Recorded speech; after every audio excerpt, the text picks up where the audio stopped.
अग्निवीर योजना के बारे में क्या कहना चाहेंगे आप?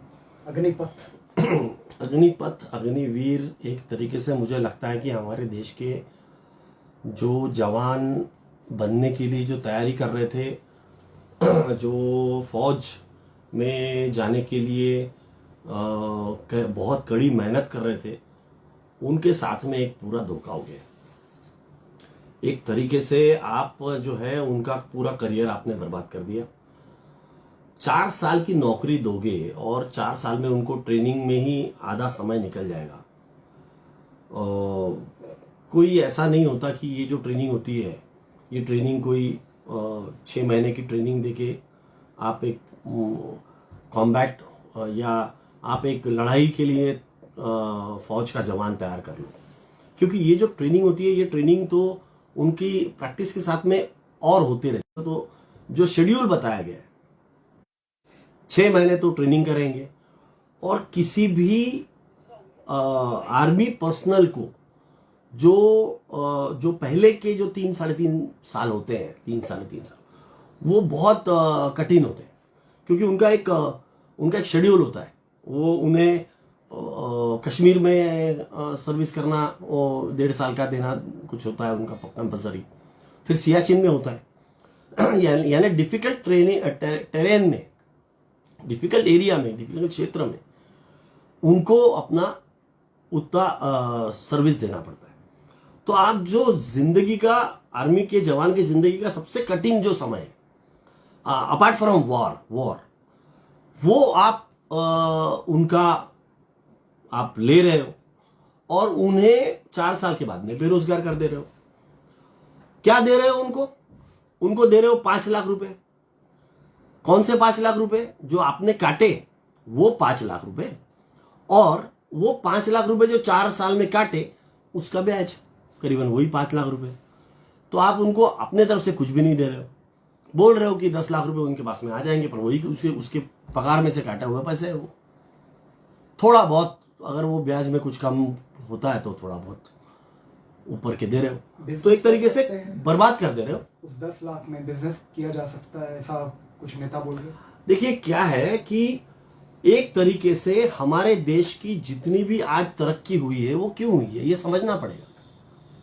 इस देश में प्राइवेटाइजेशन खत्म करके हमने जो नेशनलाइज बैंकों का राष्ट्रीयकरण किया, उसमें कितने हजारों लोगों को नौकरियां मिली।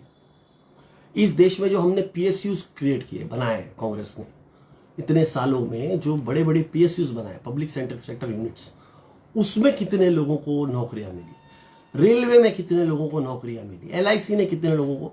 तो ये हर चीज को खत्म करने की कोशिश की जा रही है। आज ये देश संपन्न क्यों हुआ, ये देश आबाद क्यों हुआ, ये देश में तरक्की क्यों हुई?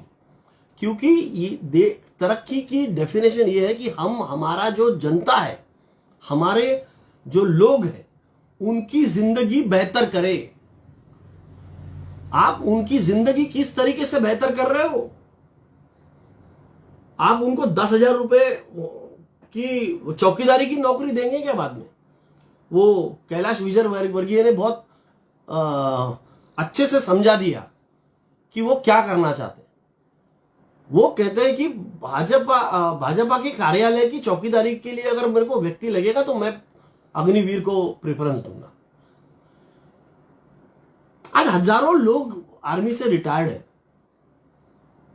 कितने लोग आपके यहां पे चौकीदार आपने रखे हैं, और वो करेंगे क्या? क्योंकि उनको एक रिस्पेक्टेबल पेंशन मिल रहा है। उन्होंने अपनी जिंदगी का बहुमूल्य समय जो है वो आर्मी को दिया है। उनके साथ वाले कई लोगों ने अपनी जानें दी है, कई लोग शहीद हो गए। तो आप अपनी जिंदगी जब दांव पे लगाते हो, वो एक रिस्पेक्टेबल लाइफ एक्सपेक्ट करते हो। वो एक्सपेक्टेशन कुछ गलत नहीं है। उसको आप 19, 20, 21 साल में नौकरी दोगे और 4 साल में उसको रिटायर कर दोगे, उसका एजुकेशन कंप्लीट नहीं है, वो क्या बाद में पढ़ेगा? एक बार पढ़ाई छूट जाने से बाद में पढ़ेगा? नहीं पढ़ेगा। तो वो आधा एजुकेटेड, ट्रेंड, मस्कुलर, एकदम जोशीला जवान गलत रास्ते में भटक जाएगा। आपके आरएसएस के फौज में उसको भर्ती कराओगे आप और उसका मिसयूज करोगे।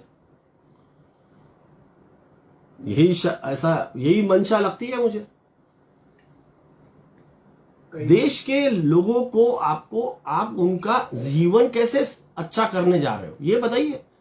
कुछ भी नहीं है। आप हर चीज में नौकरियां खत्म करके प्राइवेटाइजेशन बढ़ा रहे हो।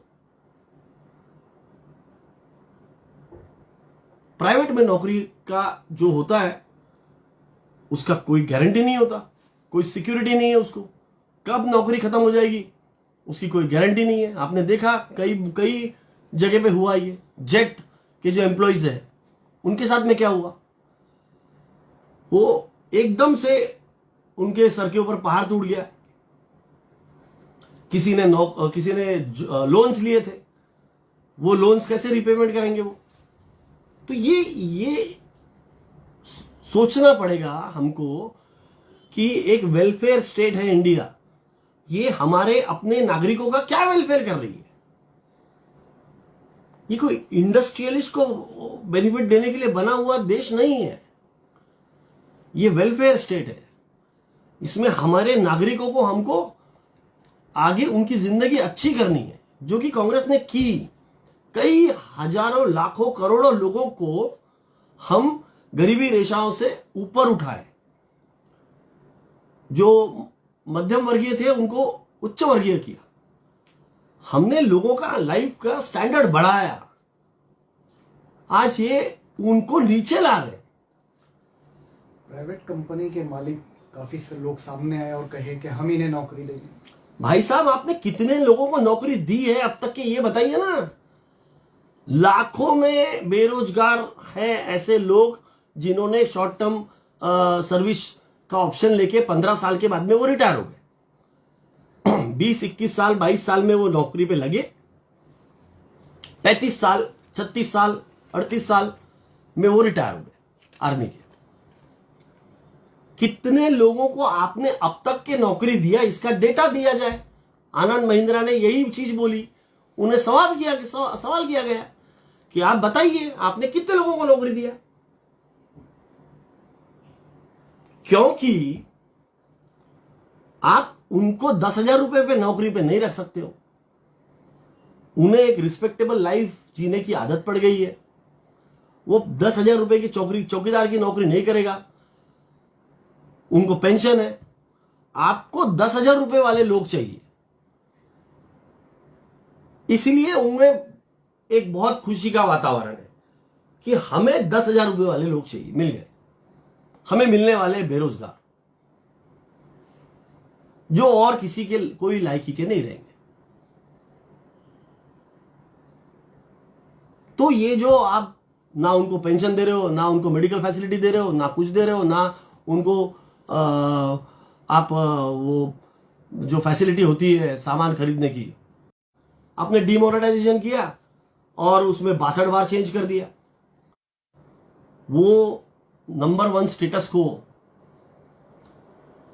ये सब चीजों की वजह से बहुत बड़ा धक्का लगने वाला है। और इसके विरोध में कई बड़े बड़े ऑफिसर्स ने इसके ऊपर आवाज उठाया है। हमारे सीडीएस जो थे वो कभी नहीं चाहते थे ये जो जिनकी डेथ हुई है, वो भी कहीं तो मुझे लगता है कि वो कुछ गड़बड़ है कि ये वो नहीं चाहते थे।